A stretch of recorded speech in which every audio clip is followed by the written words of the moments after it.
आमर chief guest श्रीजुक्त तीर्थंकर दास को पाई बहुत बहुत खुशी माने मो पिला आज सरस्वती पूजा को न जाइके सारंकर ठू किछि पाइबा आशारे सेमाने समस्ते आसीथिले तेणुकर से फास्ट धन्यवाद देली किंतु यही क्रेडिटा सार को जीव सार को लगी सरस्वती पूजा सत्वे आमे गोटे मीटिंग टे कंडक्ट कर एंड तांकर प्रेजेंस टा हमको एते उज्जीवित करिछि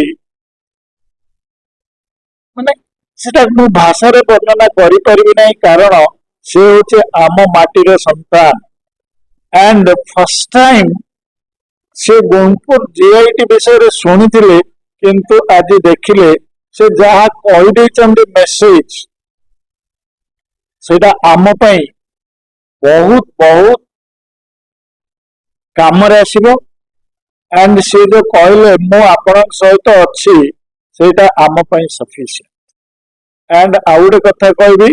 मो भाई बारह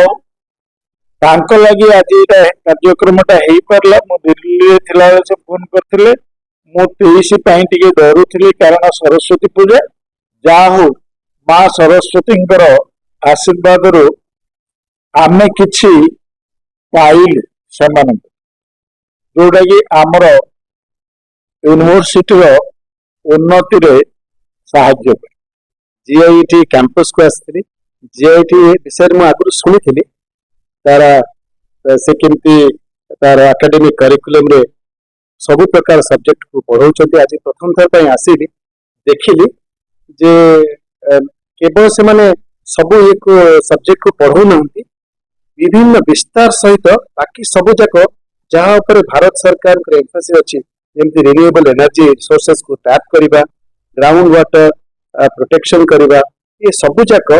डेफिनेटली गोटे all round development of students personality को से प्रोत्साहन कर देखिली प्रधानमंत्री को जो गोटे एम्फेसिस रही विकसित भारत ये विकसित भारत और विकसित ओडिशा गठन करिबारे गोटे सहायक भूमिका गठन कर बहुत historical day for GIT Gunupur जेहेतु मुझे कहि सरस्वती पूजा नेताजी जयंती अवसर में तथापि जीआईटी इंस्टीट्यूशन जे आसिले केंद्र जॉइंट सेक्रेटरी मिस्टर दास आउ से आसिले आम मैंने आसलु एटा गोटे बहुत बड़ पॉजिटिव विषय थिला जे केमिति विकसित भारत रे आगामी दिन में माने स्पेशली जीआईटी केमिति